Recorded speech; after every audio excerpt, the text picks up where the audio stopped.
संभल में समाजवादी पार्टी के सांसद जियाउर रहमान बर्ग से एसआईटी ने करीब 3 घंटे तक पूछताछ की।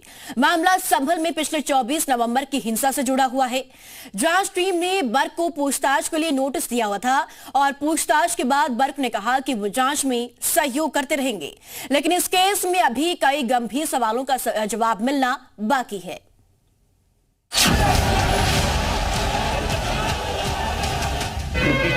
आज की तारीख में तो मैं बस अपना यहाँ सहयोग के लिए उसमें आया था और इन्वेस्टिगेशन अभी पेंडिंग है।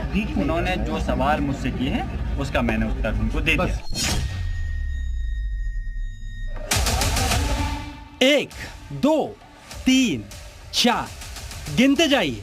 5, 6, 7, 8 अभी गिनती खत्म मत कीजिए, क्योंकि वकीलों की यह फौज बहुत बड़ी है। इस तस्वीर को देखिए। समाजवादी पार्टी सांसद जियाउर रहमान बर्ग के पीछे वकीलों की फौज दिखाई दे रही है। बर्ग जब मीडिया से बात कर रहे हैं तब उनके साथ वकील ही वकील दिखाई दे रहे हैं।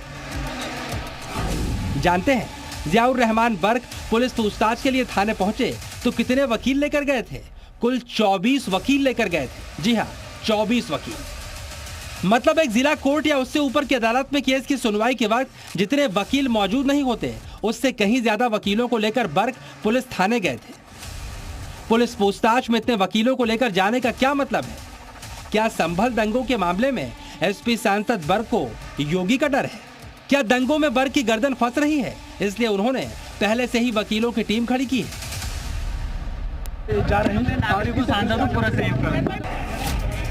पिछले साल 24 नवंबर को संभल में दंगा हुआ था।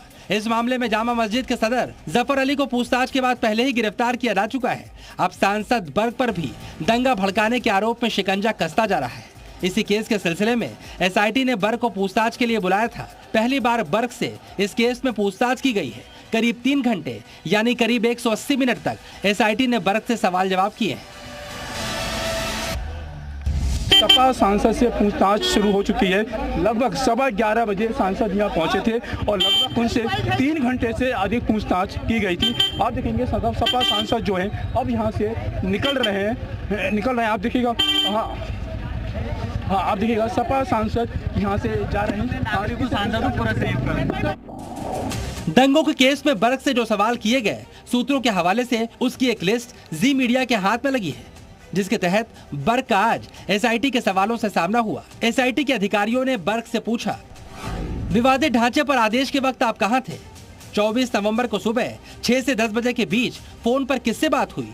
जो हिंसा में शामिल थे उनमें से किसी से बात हुई थी? क्या आपने भीड़ जमा करने के लिए कहा था? क्या आपने जफर अली को कहा कि सर्वे किसी कीमत पर नहीं होना चाहिए? फोन कॉल की जगह व्हाट्सएप कॉल पर बात क्यों की? जफर अली और आपके बीच 4 बार क्या बात हुई? आपको किससे जानकारी मिली कि सर्वे हो रहा है? 19 नवंबर को सर्वे के दौरान भीड़ क्या आपने बुलाई थी? 19 नवंबर को सर्वे के दौरान क्या आपको किसी ने वहां पर बुलाया था? इसके अलावा बर्ग से यह भी पूछा गया, उस दिन आपने क्या किसी के दबाव में बयान दिए? इसके अलावा भी बर्ग से कई तीखे सवाल किए गए। पूछताछ चली उनसे तकरीबन 3 घंटे के करीब पूछताछ। कितने सवाल किए गए? बहुत सारी चीज़ें हैं, बहुत सारी चीज़ों को पूछा गया है। तो उसमें कुछ ऐसा कोई पर्टिकुलर कोई ऐसा नहीं कि कितने सवाल किए। जो तमाम बिंदु थे, जिन बिंदु में इन्वेस्टिगेशन चल रही है, वो सब के बारे में पूछताछ। सांसद बर्ग को संभल हिंसा का मास्टरमाइंड बताया जा रहा है। केस डायरी में मस्जिद के सदर जफर अली का कबूलनामा भी दर्ज है। जफर अली ने बयान दिया कि समाजवादी पार्टी सांसद बर्ग का दबाव था। जफर ने साफ कहा कि बर्ग के कहने पर भीड़ इकट्ठा की गई। जिस तरीके से जामा मस्जिद के जो सदर जफर अली की गिरफ्तारी हुई है, जफर की गिरफ्तारी के बाद जो बातें पूछताछ में सामने है, उसने कहा था, जो व्हाट्सएप पर बातचीत हुई थी उसमें कहा था कि मैं शहर से बाहर हूं, आप लोगों को भीड़ इकट्ठा कीजिए, सर्वे किसी हाल में नहीं होना चाहिए और जामा मस्जिद हमारा है और हमारा ही रहेगा। तमाम बातें व्हाट्सएप कॉल के जरिए हुई थी, जिसके बाद पुलिस ने सदर जो जफर अली को गिरफ्तार किया। दंगों में बर्ग की भूमिका पर सवाल उठने की वजह उनके भड़काऊ बयान भी हैं, जो संभल दंगों के बाद बर्ग ने दिए, जिसमें वो मस्जिद के लिए जंग छेड़ने का ऐलान करते नजर आए थे। हम पुलिस प्रशासन सरकार से दबने वाले थोड़ी हैं। अरे हम इस देश के मालिक हैं, नौकर गुलाम नहीं हैं। अब संभल दंगों में बर्ग से पहले राउंड की पूछताछ हो चुकी है और आगे भी उनसे पूछताछ हो सकती है। पहले दौर की पूछताछ के बाद बर्क जब बाहर निकले तो वकीलों की फौज उनके साथ दिखाई दी और सांसद बर्क ने भरोसा दिलाया कि वो जांच में पूरा सहयोग कर रहे हैं।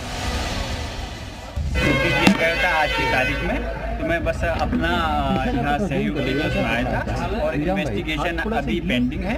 उन्होंने जो सवाल मुझसे किए हैं उसका मैंने उत्तर उनको दे दिया।